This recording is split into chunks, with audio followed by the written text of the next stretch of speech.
The daguerreotype surfaced during the 2023 estate sale of the Whitfield mansion in rural Massachusetts.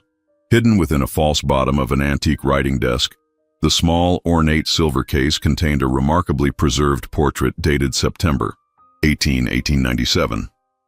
The image showed two young women in Victorian attire, seated side by side in what appeared to be a formal parlor. Identified on the reverse as the Whitfield sisters, Elizabeth and Catherine, autumn 1897, the portrait initially seemed to be a typical family heirloom of historical but unremarkable value. When historical conservator Dr. Amelia Parker received the photograph for assessment before its inclusion in the Berkshire Historical Society collection, she approached it with standard preservation protocols. The Whitfield family had been prominent in New England textile manufacturing, their history well documented in local archives. This portrait would join several other family photographs already in the collection. It wasn't until Dr. Parker began the high-resolution digitization process that she noticed something distinctly unusual about the image. While Elizabeth Whitfield, the elder sister on the left, gazed at the camera with the composed expression typical of Victorian portraiture, Catherine Whitfield's eyes revealed something entirely different. Despite her perfectly composed posture and neutral expression, Catherine's eyes showed clearly dilated pupils and a distant, unfocused gaze that stood in stark contrast to her otherwise proper appearance. The physiological anomaly is unmistakable, Dr. Parker noted in her initial assessment. This isn't a photographic flaw or deterioration of the image. Catherine Whitfield's pupils are dramatically dilated, and her gaze lacks the focused attention seen in her sister. In modern medical terms, these are clear symptoms of specific medical conditions or pharmacological effects. This curious detail prompted Dr. Parker to launch a thorough investigation into the Whitfield sisters and the circumstances surrounding this seemingly ordinary portrait. Dr. Parker began her investigation by examining official records concerning the Whitfield family. During the late 19th century, census documents from 1900 confirmed that Elizabeth Whitfield, born 1875, and Catherine Whitfield, born 1878, were the daughters of industrialist Harold Whitfield and his wife Margaret. The family resided in their substantial estate in the Berkshires, where Harold managed his textile manufacturing empire. Parish records from St. Stephen's Episcopal Church showed regular attendance by Elizabeth throughout her life, while Catherine's attendance became sporadic after 1896, the year before the photograph was taken. Medical records accessed through the Massachusetts Historical Medical Society revealed that Catherine had consulted several physicians in Boston during 1896 and 1897, though the specific nature of these consultations was not detailed in the accessible records. The documentary evidence presents an intriguing pattern, Dr. Parker explained to the Historical Society Board. Catherine's activities and public appearances diminished significantly in the period immediately preceding this photograph, while her sister's social calendar remained full. Birth and death records provided the most sobering context. Catherine Whitfield died on November 2, 1897, approximately 6 weeks after the photograph was taken. Her death certificate, signed by family physician Dr. Jonathan Harrington, listed the cause as nervous exhaustion and cardiac failure, a common but vague diagnosis in the Victorian era that could encompass numerous actual medical conditions. Most intriguing was a notation in the Whitfield family Bible, kept in the Historical Society's archives. In the family register, beneath Catherine's death date, a different hand had written and later attempted to erase the words, "May she finally find peace from her affliction." This constellation of records suggested that Catherine had been suffering from some condition in the months before the photograph, a condition possibly visible in her unusual eyes. Dr. Parker consulted with Dr. Rebecca Thornton, a neurologist with expertise in historical medicine at Massachusetts General Hospital. Using high-resolution digital scans of the photograph, Dr. Thornton conducted a detailed analysis of Catherine Whitfield's appearance, focusing particularly on her eyes and subtle aspects of her posture and expression. The dilation of Catherine's pupils is extreme and would be impossible to maintain voluntarily during the relatively long exposure time required for photographs in 1897, Dr. Thornton confirmed. This indicates either a medical condition or, more likely, the effects of specific medications common in that era. Further examination revealed additional subtle indicators. Catherine's posture, while arranged to appear natural, showed signs of unusual rigidity. Her hands, resting in her lap, displayed a slight but distinctive tremor captured as a blur in the otherwise sharp image. Her complexion appeared notably paler than her sister's, with pronounced shadowing around her eyes, suggesting prolonged illness or fatigue. Based on these visual indicators and the historical context, several possibilities emerge, Dr. Thornton explained in her detailed report. Catherine displays classic signs of treatment with belladonna derivatives or opium-based medications, both commonly prescribed in the 1890s for a range of conditions from epilepsy to female nervous disorders and pain management. Most significantly, Dr. Thornton identified subtle indications of weight loss in Catherine's face and neck compared to an earlier family photograph from 1895, suggesting a progressive condition rather than an acute illness. This photograph inadvertently captures the physical manifestations of either a serious neurological condition or the side effects of its treatment, Dr. Thornton concluded. The medical practices of the 1890s often relied on powerful drugs with visible side effects, particularly for conditions that were poorly understood, such as epilepsy, neuralgia, or psychiatric disorders. The photograph had unintentionally documented not just a family portrait but evidence of Catherine's medical treatment, a reality the formal pose and composition attempted to normalize. Dr. Parker's investigation led her to a collection of Whitfield family letters preserved in the archives of the Massachusetts Historical Society. Among these were correspondence between Elizabeth Whitfield and various family members between 1895 and 1898, offering intimate insights into Catherine's condition. In a letter to her maternal aunt dated February 1896, Elizabeth wrote, "Catherine's episodes have increased in both frequency and severity. Father has consulted specialists in Boston, but their conclusions differ. Mother spends every night by her bedside now, fearful of what might occur in the darkness. We maintain appearances when visitors call, but in private, our home has become a hospital of sorts."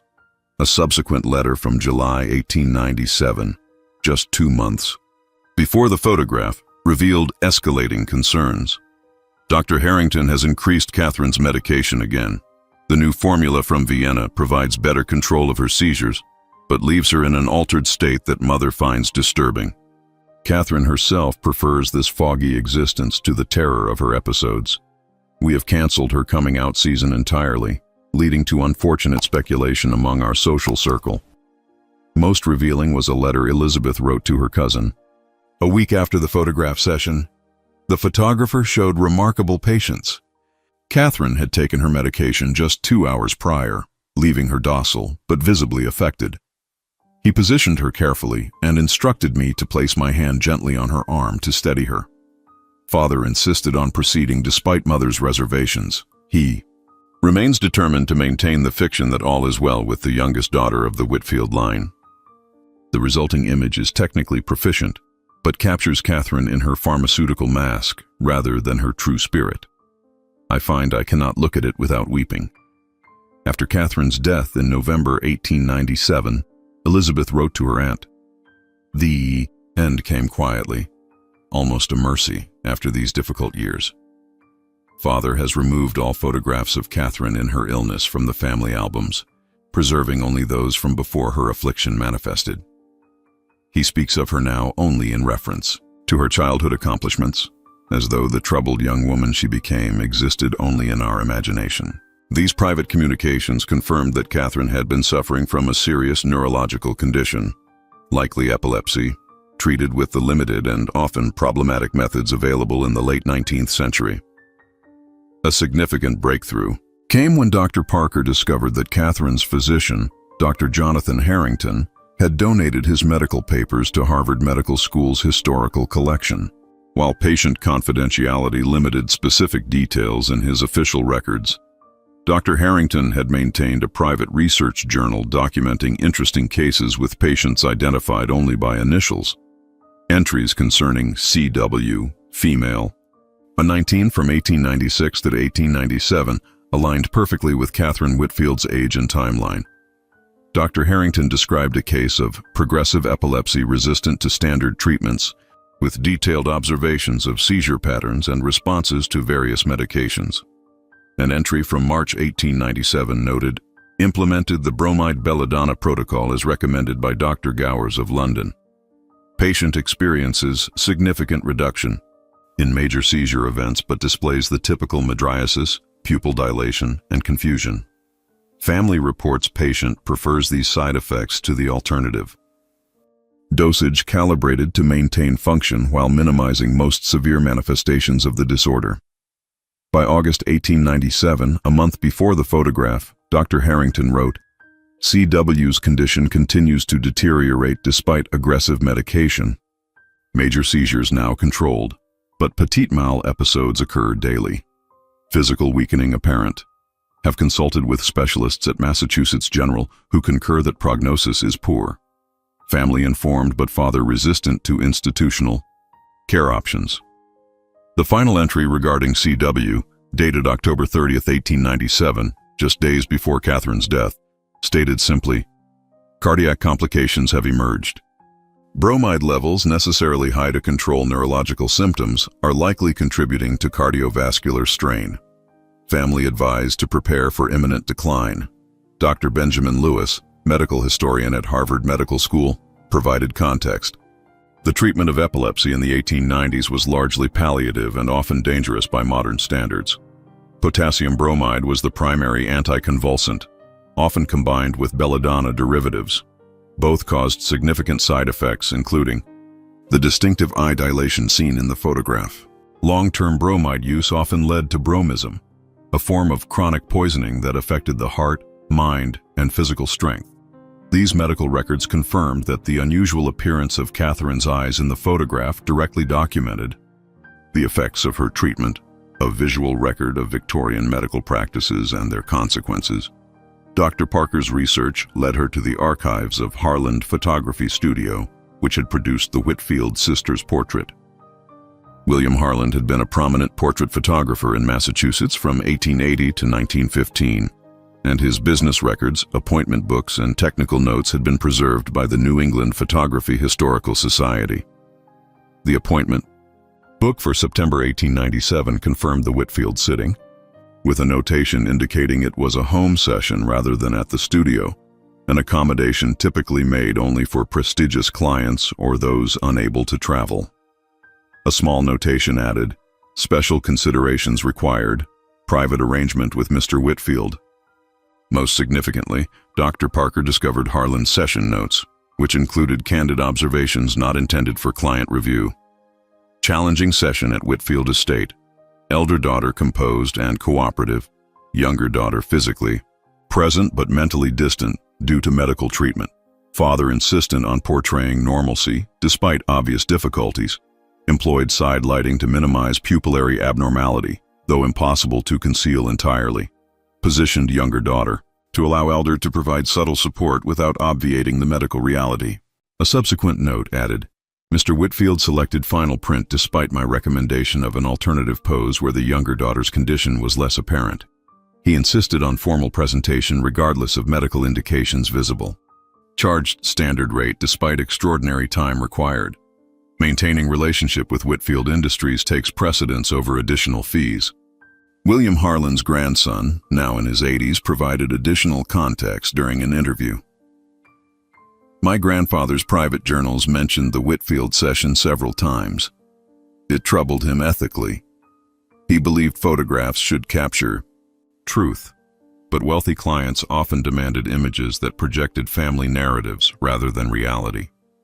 The Whitfield portrait represented this tension perfectly. A technically accomplished image that both revealed and concealed, depending on how closely one looked." Harland had proceeded with creating the portrait despite the visible effects of Catherine's medication, inadvertently documenting not just the sisters, but the medical reality the family simultaneously acknowledged privately and concealed publicly. 2. Understand why Catherine's condition would be simultaneously documented and disguised in the portrait. Dr. Parker consulted with Dr. Victoria Hamilton, a specialist in Victorian social history at Smith College. Together, they examined how the photograph reflected the complex attitudes toward illness in late 19th century New England society. The 1890s represented a period of transition in how neurological and psychiatric conditions were understood and managed socially, Dr. Hamilton explained. Epilepsy carried particular stigma, often associated with mental deficiency, moral failing, or even demonic influence in more traditional communities. Affluent families like the Whitfields would go to extraordinary lengths to conceal such conditions while pursuing whatever treatments were available. The practice of photographing family members despite visible illness represented a complex negotiation between documentation, denial, and presentation. Victorian mourning culture normalized post-mortem photography and images of the terminally ill yet chronic conditions, particularly those affecting young women of marriageable age, were typically hidden from public documentation. What makes this photograph so unusual isn't that Catherine was ill, but that her father allowed this documentation of her medicated state, Dr. Hamilton noted. Most families would have simply excluded an affected daughter from family portraits during periods of visible symptoms, effectively erasing them from the family's visual record during illness. Research into similar cases from the period revealed that families typically employed three strategies: excluding ill members from photographs entirely, photographing them only during periods of remission when symptoms were minimal, or carefully staging images to conceal visible indicators of disease. The Whitfield portrait represented a rare departure, a patriarch insisting on his daughter's inclusion despite her visible medical treatment. Harold Whitfield's insistence on this portrait suggests a complex psychological response to his daughter's condition, Dr. Hamilton suggested. The formal portrait setting asserted normalcy and family cohesion, even as Catherine's eyes inadvertently revealed the reality of her situation. It represents both acknowledgement and denial simultaneously, precisely the ambivalence many Victorian families felt toward chronic illness. Dr. Parker's most remarkable discovery came from the personal papers of Elizabeth Whitfield, who had lived until 1962, never marrying and maintaining the family estate until her death. Her journals and personal correspondence, donated to the Berkshire Historical Society but never fully catalogued, provided intimate insights into Catherine's story and the circumstances surrounding the photograph.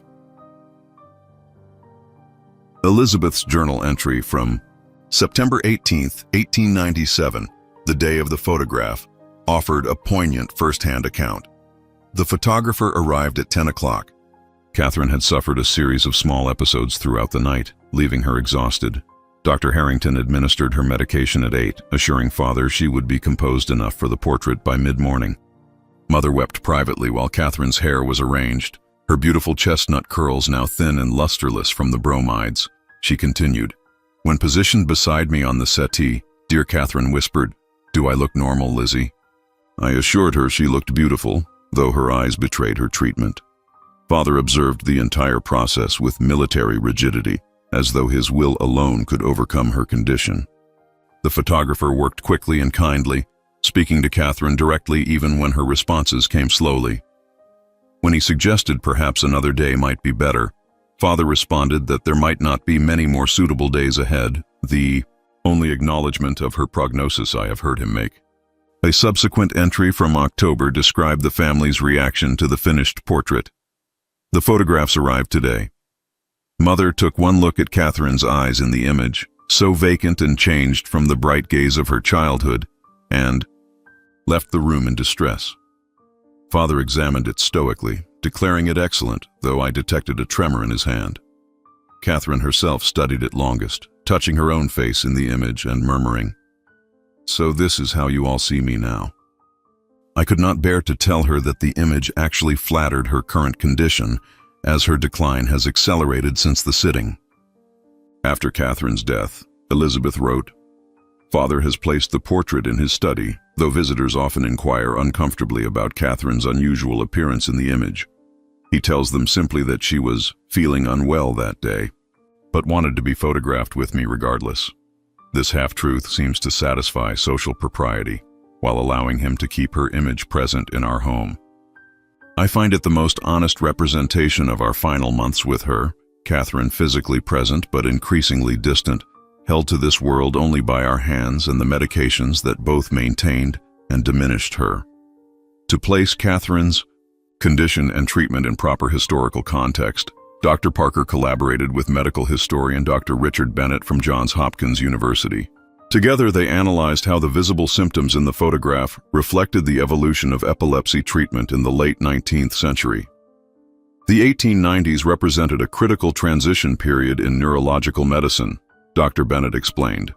The pioneering work of John Hewlings Jackson had begun to establish epilepsy as a neurological rather than psychiatric condition, but treatment options remained primitive by modern standards.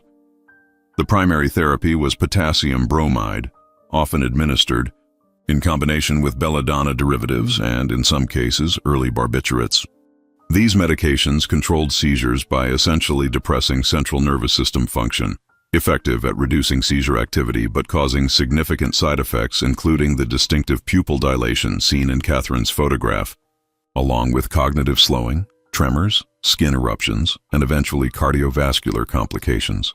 The visible symptoms in this photograph, Dr. Bennett noted, represent the cruel paradox of 19th century epilepsy treatment.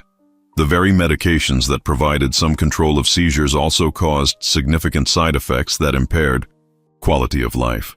Physicians and families faced impossible choices between seizure control and cognitive function. Research into Dr. Harrington's professional background revealed he had studied briefly with William Gowers in London, one of the foremost epileptologists of the era. This connection explained his implementation of cutting-edge treatments, even as those treatments carried significant risks and side effects. Most revealing was Dr. Bennett's analysis of Catherine's likely prognosis. Based on the progression described in the physician's notes and family accounts, Catherine likely suffered from what we would now classify as a progressive form of epilepsy, possibly related to an underlying structural abnormality or autoimmune condition. Without modern diagnostics, anticonvulsants, or surgical options, her decline was unfortunately inevitable despite the best medical care available. The photograph had captured not just Catherine's medical treatment, but a specific moment in medical history when understanding of neurological conditions was advancing, but effective treatments still lagged significantly behind diagnostic capabilities. Through extensive research across multiple archives, Dr. Parker gradually pieced together the complete story of the Whitfield sisters and the remarkable portrait that had documented both their relationship and Catherine's medical reality.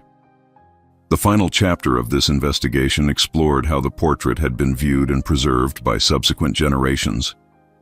Harold Whitfield had kept the portrait prominently displayed in his study until his death in 1915, after which Elizabeth maintained it in the family home. Family correspondence revealed that visitors often commented on Catherine's unusual appearance in the image, with Elizabeth typically offering simplified explanations about her sister's delicate health, rather than discussing the specific nature of her condition. When Elizabeth donated most family photographs to the Historical Society in the 1950s, she conspicuously withheld this particular portrait, keeping it in her private quarters. Her will specified that the writing desk containing the hidden compartment where the photograph was ultimately discovered should remain sealed until 20 years after her death, suggesting she wanted the image preserved but not immediately revealed. The most poignant epilogue came from Elizabeth's final journal, written in her 80s. In an entry from 1960, she reflected, "I have kept Catherine's true story private these many decades, honoring Father's desire to protect our family name from the stigma of epilepsy. But as I approach my own end, I find myself troubled by this partial erasure of who she truly was." The portrait Father insisted upon, the one that shows her eyes altered by the very medications meant to help her, has become precious to me precisely because it captures something true about her struggle, even as it failed to capture her spirit. Continued. Medical science has advanced remarkably in the decades since we lost her. I read that children now survive and thrive with the condition that took my sister. I wonder what Catherine might have become had she been born in this era, rather than our own. The portrait will remain hidden during my lifetime, but perhaps future generations will see in her dilated pupils not something to conceal, but evidence of how far treatment has progressed. How what once required sedation to the point of stupor can now be managed without sacrificing the person to save the patient. When Dr. Parker's research was complete, the Berkshire Historical Society featured the portrait in a special exhibition titled Hidden in Plain Sight: Medical Realities in Nidour Victorian Photography. The exhibition contextualized the image alongside advances in epilepsy treatment over the subsequent century, fulfilling Elizabeth's hope that her sister's image might eventually serve a purpose beyond family memory. Documenting both the medical challenges of the Victorian era and the human experiences behind clinical histories.